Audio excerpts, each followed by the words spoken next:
Hello YouTube, and today we are back. Today we are going to be doing a special video. It is a class setup request by, forgive me, I forget the name, but he will be posted in the comments below if you would like to go check him out. I have not, however, been to his YouTube channel, so I have no clue what is on it, but if you would like to go check it out, you may. So basically the reason that I made this video was because I said that if you guys got me to 30 subs, that I would make a special video of your request. Now, I did get the 30 subs. There was not that many requests. There was only a total of 2 requests. There was the Banana and Sprite challenge, and there was the class setup challenge. So, seeing as most people don't like to throw up, I decided to go with this one. However, next time, if there are more requests for a challenge or something like that, then I will go ahead and do it.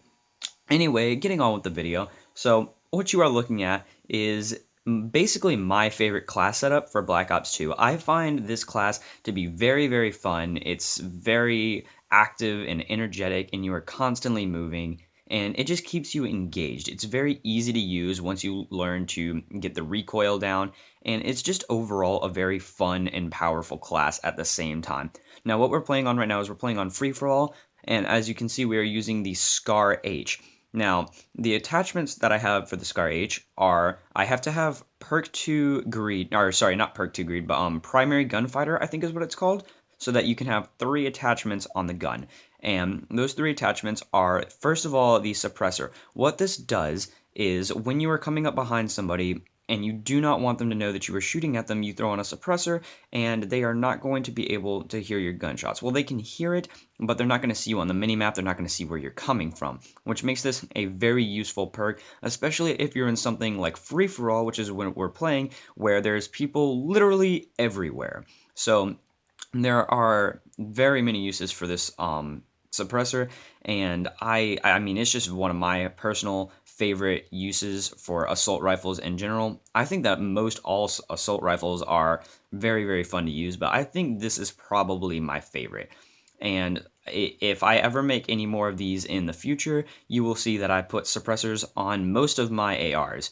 Now, getting on to the next thing that we have on here, we have the stock. And what this does is when you are zoomed in, it allows you to move around faster. So, as you see, when I'm walking around, I move pretty fast, but as soon as I zoom in, I can also move pretty fast. That is what the, not the quick draw, but the stock does. So that's that. That's what I like to keep on. I also have that on quite a few of my guns because that also comes in very handy, especially if you're trying to be very aggressive. This is a very aggressive class setup. You always want to be moving around. You always want to be getting up in people's face and just staying very, very active with this gun. Now, the next thing that I have on is the quick draw. This allows me to switch my guns faster because, and also aim down sights faster, I believe, or no, that's dexterity, but quick draw does allow you to switch your guns faster and have a better handle on the gun. So this is very, very useful with assault rifles, seeing as most of them have a lot of recoil on them. So what I like to do is I like to throw on the quick draw, and that helps eliminate that problem. Now right here you'll see I kind of run out of ammo, and that is a big problem. You don't want that to happen, especially with the Scar H. I find that you run through ammo kind of fast, especially if you're being very aggressive with this gun, which I am in this video. So what I like to do is I like to throw on the scavenger pack. And what this does is whenever you run over somebody's dead body, there's a little pack that you pick up and it replenishes your ammo. We also have toughness, dexterity, and ghost, and I will explain what those are. So to have 2 perks, you have to have the wild card perk 2 greed, and the other thing that we had was ghost. So what this does is if somebody throws up a UAV or an orbital, I think it protects against orbitals. But what it does is it keeps you off the mini-map. So this goes hand in hand with the suppressor. It keeps you hidden out of sight. People don't know where you are. It's very, very useful. It also keeps you hidden from, I believe, sentry turrets, stealth choppers, and basically things of that nature. They won't be able to see you. You will be basically immune to them. And the next thing that we have is toughness. This makes your bullets faster, which really helps when you have a suppressor because that takes away damage off your gun. And the final thing that we have is dexterity, which allows you to aim down sights faster. which makes it very, very useful when you're trying to be aggressive in gunfights. And there you go again, me talking about being aggressive. You need to be aggressive. I feel bad for this guy right here. He tried to pull out his knife. Don't know exactly what he was doing, but yeah, that happened. And the yeah, gosh, I can't talk, guys. So basically, the score streaks that I'm running are a UAV, a counter UAV, and an orbital VSAT. Now, these are great to run in team deathmatch because you are helping out your team and you're getting points.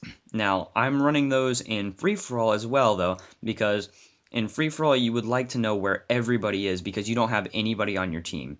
So you're going to want to be very active in knowing where people are, and here's the word again, you're going to want to be very aggressive in getting to those people and taking them out. Now, as you see, I don't have any sights on. I like to use the iron sights on this gun. I find that they are very, very effective with that little needle right in the middle of the circle. And as you can see, I already have this gun golden. I worked a lot on it. I really, really love this gun. It's very, very fun to me. And I really hope that I get to make more of these videos because I actually enjoyed making this video. I believe that I said way earlier in my series when I was playing World at War with Colin that I'm pretty much not good at multiplayer, that I'm better at zombies, and he's not so great at zombies, and he's good at multiplayer. Well, in this video, it may seem like I'm doing bad, or it may seem like I'm doing good. I don't know how it seems to you. To me, it seems kind of okay for me, but it was I went positive in this game. It was, I believe the final total was 24 and 14. You'll see that at the end of the video. So, yeah, that was pretty much it, guys. I just tried to keep it moving. Now, I was thinking about throwing on a secondary weapon just in case. I decided against it. Instead, what I have is, I think you saw it early in the video, was my combat knife. That's golden as well. And I figured if I run out of ammo, instead of just pulling out a pistol, which would probably be a smarter thing, I wanted to be a little bit cocky, but whatever. I hope you guys enjoyed.